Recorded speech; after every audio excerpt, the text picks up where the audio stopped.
പ്രസവം കഴിഞ്ഞ പണ്ടൊക്കെ എല്ലാവരും വയറ് കെട്ടിയായിരുന്നു. അപ്പം അതുകൊണ്ട് വയറ് കെട്ടണം. എൻ്റെയൊക്കെ വയറ് കെട്ടിയിട്ടുണ്ട്. അമ്മ റെഡിയായി നിൽക്കുകയായിരുന്നു. ഇത് ഡോക്ടർ സി സെക്ഷനാ, സ്റ്റിച്ചിട്ടിരിക്കുവാണല്ലോ. സ്റ്റിച്ച് എടുക്കുന്ന നിമിഷം വയറ് കെട്ടാനായിട്ട് കെട്ടി കേട്ടോ. അതെല്ലേ, അമ്മ ഇതെല്ലാം കാണുന്നുണ്ടാവില്ല. അപ്പം അമ്മ വയറ് കെട്ടി. അപ്പോൾ എല്ലാവരും പറഞ്ഞു അമ്മയുടെ അടുത്ത്, അമ്മ പണ്ട് അമ്മയുടെ വയറ് കെട്ടി അപ്പം അമ്മയ്ക്കൊട്ടും വയറില്ലായിരുന്നു. അപ്പം അമ്മ പറഞ്ഞു അതുകൊണ്ട് നീ വയറ് കെട്ടണം. പിന്നെ എനിക്ക് അത് കെട്ടിയിട്ട് സുഖമുള്ളൊരു ഫീലിംഗ് ആയിരുന്നു. അതുകൊണ്ട് വയറ് കെട്ടി. ശരിക്കും പ്രസവാനന്തരം ഈ വയറുകെട്ട് എങ്ങനെ തുടങ്ങിയതാണ്? അത് ആവശ്യമുള്ളൊരു കാര്യമാണോ? അതിന് ഗുണങ്ങളുണ്ടോ? അതെ, നമുക്ക് പ്രഗ്നൻ്റ് ആകുമ്പോൾ തന്നെ നമുക്ക് ഈ വയർ വെക്കുമ്പോൾ നമ്മുടെ സ്പൈനിന് കേവ് ഉണ്ട്. ഈ ലംബാർ കേവ് എന്ന് പറഞ്ഞാൽ ഇച്ചിരി വളഞ്ഞിട്ടാണ് ഇരിക്കുക. നമ്മുടെ വയർ മുന്നോട്ട് വരുന്നതിനനുസരിച്ച് ഈ കേവ് കുറച്ചുകൂടെ കൂടുകയും ഇതിന് അറ്റാച്ച്ഡ് ആയിട്ടുള്ള മസിൽസ് ഒക്കെ വലിഞ്ഞും നിൽക്കും. വൺസ് ബേബി റിലീസ് ആകുമ്പോൾ ഇത് ബാക്ക് ടു നോർമൽ ആവാൻ അതിന് കുറച്ച് ടൈം വേണം. കാരണം അത്രയും നാൾ സ്ട്രെയിൻഡ് ആയിട്ട് നിന്ന് ഒരു ബാക്ക് മസിൽസ് ആണ്. ഈ വയർ കെട്ടുന്നത് വയർ കുറയാനേ അല്ല, ബാക്ക് സപ്പോർട്ടിനാണ് നമ്മളെല്ലാവരും വയർ കെട്ടുന്നത്. കാരണം നമ്മുടെ ബാക്കിൻ്റെ മസിൽസ് സ്ട്രോങ് ആക്കാനാണ് നമ്മൾ വയർ ഇറുക്കി കെട്ടുന്നത്. ഈ വയർ ഇറുക്കി കെട്ടുമ്പോൾ നമുക്ക് കുറച്ച് നേരം, നമ്മളിപ്പോൾ ഈ കാണുന്ന ലംബാ ബെൽറ്റ് ആയാലും മതി, നമ്മൾ ബാക്ക് പെയിനൊക്കെ ചെയ്യുന്ന അതേ രീതിയിലുള്ള കുറച്ച് നേരത്തേക്ക് ആ മസിൽസിനൊരു റെസ്റ്റ് കൊടുക്കുക എന്നുള്ളത് മാത്രമാണ് നമ്മുടെ കൺസെപ്റ്റ്. പണ്ട് കാലങ്ങളിൽ അവർക്ക് ഇല്ലാത്തതാണ്, അവർ ഡെലിവറി കഴിഞ്ഞ് ഈ കച്ചമുറുക്കി കെട്ടിയിട്ട് ഇവർ ആക്റ്റീവ് ആയിരിക്കും.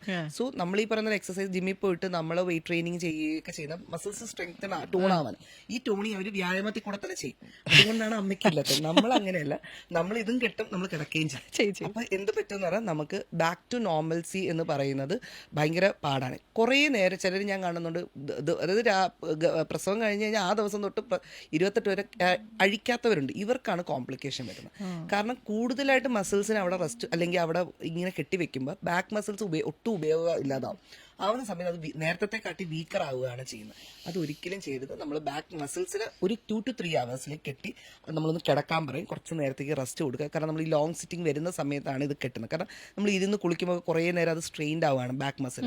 അതുകൊണ്ടാണ് അത് കഴിയുമ്പോൾ കിട്ടുന്നത്. കാരണം കുറേ നേരം നമ്മുടെ ബോഡി ഒരു വർക്കൗട്ട്, ഒരു പാസീവ് വർക്കൗട്ട് കഴിഞ്ഞതാണ്.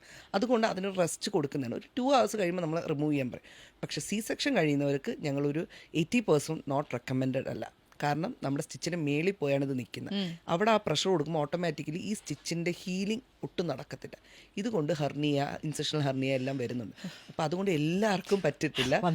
ഇല്ല, അത് മസിൽസ് വീക്കായിട്ടുള്ളവർ, നമുക്ക് ചിലപ്പോൾ 30-35 ഏജിലൊക്കെ പ്രസവിക്കുന്നവർക്ക് മസിൽസ് കുറച്ച് വീക്കായിരിക്കും. അല്ലെങ്കിൽ അതിന് മുന്നേ വർക്കൗട്ട് ചെയ്യാത്തവർ, ഇപ്പം നല്ല വർക്കൗട്ടൊക്കെ ചെയ്യുന്നവർക്ക് ഇത്രയും പ്രശ്നം കാണില്ല.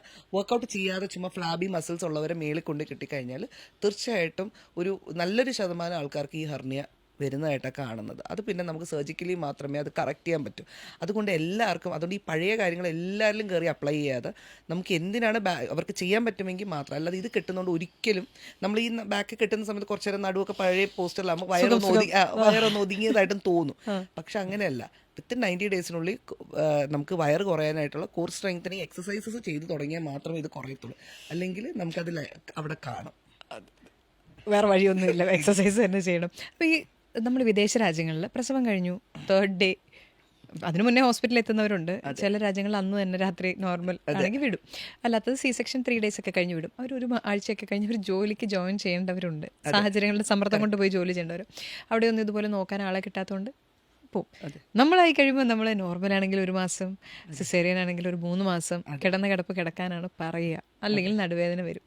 അപ്പോൾ ശരിക്കും പ്രസവം കഴിഞ്ഞ ഒരാൾക്ക് ഐഡിയൽ ആയിട്ടുള്ള റെസ്റ്റ് പീരീഡ് എത്രയാണ്? ഞാൻ ഈ പറയുന്ന നോർമൽ ഡെലിവറി ആണെങ്കിൽ ഞാൻ എപ്പോഴും സജസ്റ്റ് ചെയ്യുന്നത് ഒരു 60 days എങ്കിലും അവരുടെ ബോഡീനെ റിക്കവർ ചെയ്യാം. ഇതൊരു നാച്ചുറൽ പ്രോസസ്സ് ആണെങ്കിലും കൂടി മദർ ഒരു ഫേസ് കഴിഞ്ഞിട്ട് വരുന്നതാണ്. സോ നമ്മൾ എന്ത് ചെയ്താലും നമ്മുടെ മസിൽസിന് ഒരു റെസ്റ്റ് കൊടുക്കണം. മസിൽസ് മാത്രമല്ല, ഈ കുഞ്ഞും അമ്മയായിട്ടുള്ള ആ ഒരു മദർഹുഡ് ഫേസിലോട്ട് കയറുന്നവരാണ്. അപ്പോൾ ഇവർക്ക് ഇമോഷണലി, അല്ലാതെ ഫിസിക്കലി ചോദിച്ചു കഴിഞ്ഞാൽ ഇപ്പം വിദേശത്താണെങ്കിലും പലരും പ്രഗ്നൻസി പീരീഡ് തൊട്ട് തന്നെ നല്ല ആക്റ്റീവ് ആയിരിക്കും. അവരുടെ മസിൽസ് നല്ല ടോൺഡ് ആയിരിക്കും. അതുകൊണ്ടാണ് ഇവർക്ക് റിക്കവറി ഭയങ്കര ഫാസ്റ്റ്. അപ്പോൾ അവരുടെ ലൈഫ് സ്റ്റൈലാണ് അവർക്ക് പെട്ടെന്ന് ഒരു നോർമൽ വർക്കിലേക്ക് കയറാൻ പറ്റുന്നത്. പക്ഷേ എന്നാൽ കൂടി തന്നെ ഞാനൊരു 60 days എങ്കിലും മിനിമം ഒരു നോർമൽ ഡെലിവറി കഴിയുന്ന ആളോട് ഒരു 6 weeks ആ യൂട്രസ് ഒക്കെ പഴയ ആ ഒരു രീതിയിൽ എത്തുക.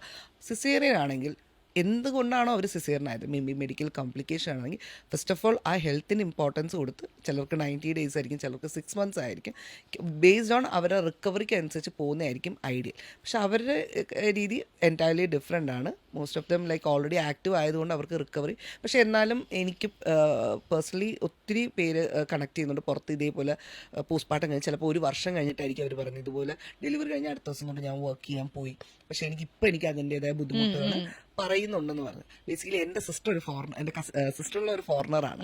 അപ്പം അതുകൊണ്ട് തന്നെ അവർ പറയുന്നുണ്ട്.